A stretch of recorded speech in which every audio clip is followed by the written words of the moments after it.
ಹೊಸಕೋಟೆಯಿಂದ ಬೆಚ್ಚಿ ಬೀಳಿಸುವ ಕೊಲೆ ಪ್ರಕರಣವೊಂದು ಬೆಳಕಿಗೆ ಬಂದಿದೆ. ಗಂಡನನ್ನೇ ಕೊಲೆ ಮಾಡಲು ಸುಪಾರಿ ಕೊಟ್ಟ ಹೆಂಡತಿ ಮತ್ತು ಆಕೆಯ ಪ್ರಿಯಕರ ಇದೀಗ ಪೊಲೀಸ್ ಬಲೆಗೆ ಬಿದ್ದಿದ್ದಾರೆ.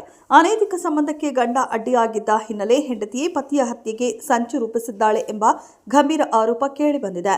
ಬೆಂಗಳೂರು ಗ್ರಾಮಾಂತರ ಜಿಲ್ಲೆಯ ಹೊಸಕೋಟೆ ತಾಲೂಕಿನ ಸಿದ್ದನಹಳ್ಳಿಯಲ್ಲಿ ನಡೆದ ಈ ಭೀಕರ ಘಟನೆಯಲ್ಲಿ ಅಶೋಕ್ ಎಂಬ 35 ವರ್ಷದ ಯುವಕ ಕೊಲೆಯಾಗಿದ್ದಾನೆ.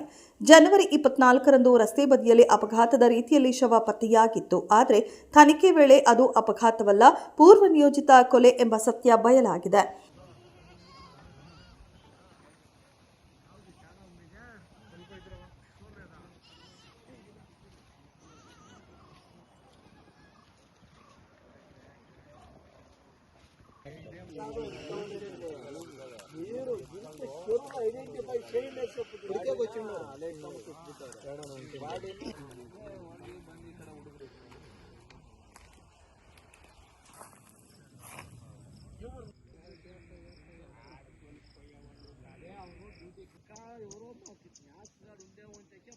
ಮೃತ ಅಶೋಕ್ನ ಹೆಂಡತಿ ಪುಷ್ಪ, ಆಕೆಯ ಪ್ರಿಯಕರ ದೇವರಾಜ್ ಹಾಗೂ ಸಹಚರರಾದ ಮುನೀಂದ್ರ ಮತ್ತು ಸಿದ್ದಪ್ಪ ಈ ಕೊಲೆ ಪ್ರಕರಣದ ಆರೋಪಿಗಳು ಎಂದು ಪೊಲೀಸರು ತಿಳಿಸಿದ್ದಾರೆ.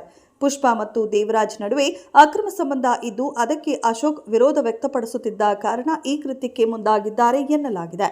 ಎಣ್ಣೆ ಪಾರ್ಟಿ ಕೊಡಿಸುವುದಾಗಿ ಅಶೋಕ್ನನ್ನ ಕೆರೆ ಬಳಿ ಕರೆಸಿಕೊಂಡ ಆರೋಪಿಗಳು ತಲೆಗೆ ರಾಡ್ನಿಂದ ಹೊಡೆದು ಕೊಲೆ ಮಾಡಿದ್ದಾರೆ ಎಂಬ ಮಾಹಿತಿ ಲಭ್ಯವಾಗಿದೆ. ಕೊಲೆ ಬಳಿಕ ಶವವನ್ನ ರಸ್ತೆಗೆ ತಂದು ಎಸೆದು ಅಪಘಾತ ಎಂದು ಬಿಂಬಿಸಲು ಯತ್ನಿಸಿದ್ದರು ಎಂದು ಪೊಲೀಸರು ತಿಳಿಸಿದ್ದಾರೆ. ಸೂಲಿಬೆಲೆ ಪೊಲೀಸ್ ಠಾಣಾ ವ್ಯಾಪ್ತಿಯಲ್ಲಿ ಪ್ರಕರಣ ದಾಖಲಾಗಿದ್ದು, ತನಿಖೆ ವೇಳೆ ಹೆಂಡತಿಯೇ ಕೊಲೆಯ ಹಿಂದಿನ ಪ್ರಮುಖ ಸೂತ್ರಧಾರಿ ಎಂಬುದು ಬಯಲಾಗಿದೆ. ಪ್ರಸ್ತುತ ಆರೋಪಿಗಳನ್ನು ಬಂಧಿಸಿರುವ ಪೊಲೀಸರು ಮುಂದಿನ ತನಿಖೆ ಮುಂದುವರೆಸಿದ್ದಾರೆ.